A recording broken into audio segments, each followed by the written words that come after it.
Kamote, it's me, Kuya Jet. Welcome sa Kuwader, where learning is the name of the game. Kung bago pa lang sa aking YouTube channel, pinutin mo na subscribe, like, and share button para maging updated ka sa aming videos. And for this lecture video ay tayo ay nasa ikalawa sa huling kabanata na ng Ibong Adarna at malapit na nating matapos at mapagtagumpayan ang buong kabanata at mga pangyayari sa Ibong Adarna. Pero bago tayo dumako sa Kabanata 28 ay pahapiyawan lang natin ang nangyari sa Kabanata 27 na may pamagat na bakas ng nakalimot na lumipas. Kung saan dito nga ay muling nakaramdam ng inggit at selos si Doña Maria dahil nakalimutan na niya ito at si Don Juan ay maipapakasal na sa isa sa mga babae na nasa kaharian ng Berbanya. At dito ay nag-isip ng mabilis na paraan si Doña Maria at ito ay nagpalit anyo bilang isang emperatres. Ayan, kung saan ay nagsuot siya ng napakagandang kasuotan, mga palumiti, naglagay siya, nag-makeup siya,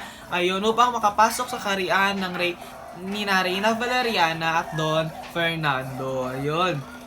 So dito ay naghandog ng isang prasko si Doña Maria sa mga panauhin ng kanilang kasal, kanilang kaganapan, kung saan ito ay naglalaman ng isang negrito at negrita, kung saan sa bawat nasasaktan ng negrito ay naapektuhan ang katawan ni Don Juan, kung saan may koneksyon ng pagsasadula ng mga negrito at negrita sa mga pangyayari sa Reino de los Cristales na pinadala ni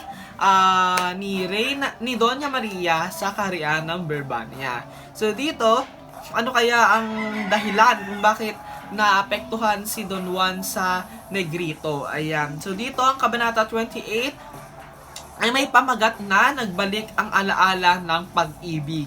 Ayan, si Doña Maria ay galit na galit kay Don Juan. Kasi nga, si Don Juan ay hindi marunong tumupad ng mga pangako. Na ang pangako na huwag kumausap sa mga kababaihan upang siya ay hindi makalimutan. Pero dahil nga malakas ang kapangyarihan ni Haring Salermo, ay natupad ang sumpang makakalimutan niya si Doña Maria. So dito kinuha niya ang prasko upang aluin ang buong reino. Bumalik naman ang isip ni Don Juan sa bawat paghampas o sa bawat sakit na nararamdaman niya sa koneksyon nila ng negrito. Kung saan ang negrito ay ang katawan o ang may imahe ni Don Juan at ang negrita naman ay sumisimbilong si Doña Maria, kung saan ay hinahampas-hampas siya nito ni Doña Maria upang matauhan. Ayan.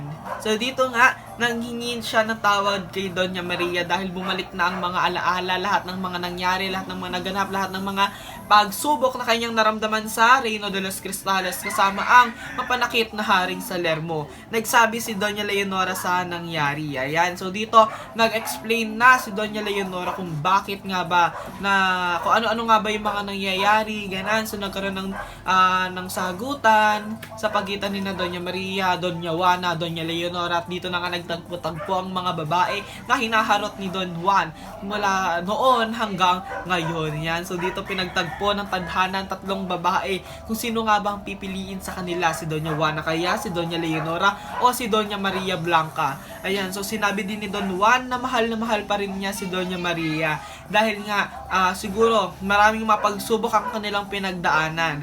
Kaya mas pinili pa rin ni Don Juan na si Doña Maria ang kanyang ibigin. At napatunayan niya at nagbuwis siya ng buhay, pawis, dugo. Ayan, kahit nilagay niya sa bingit ng kamatayan ng kanyang buhay, ay mas pinili pa, kaya nagkaroon ng matatag na connection or nagkaroon ng matinding pag-closure sina Doña Maria at Don Juan, kaya mas pinili niya ito.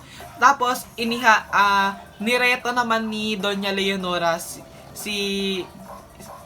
nireto naman ni Don Juan si Doña Leonora para kay Don Pedro, na simula pa lamang noon na ayaw talaga ni Doña Leonora kay Don Pedro dahil hinihintay niya si Don Juan. Pero dito, medyo nakukumbinsi na si Doña Leonora dahil dito niya nalaman na hindi siya ang gusto ni Don Juan. Kung saan ito ay isang napakasakit na balita dahil sa tagal-tagal nang hinintay ni Doña Leonora para kay Don Juan ay hindi siya ito pinili. Ayan. So parang dito napasama pa si Don Juan para kay Doña Leonora, at si Don Pedro naman ay nagkaroon ng pag-asa na mahalin muli si Doña Leonora at magkaroon sila ng isang napakagandang kaharian.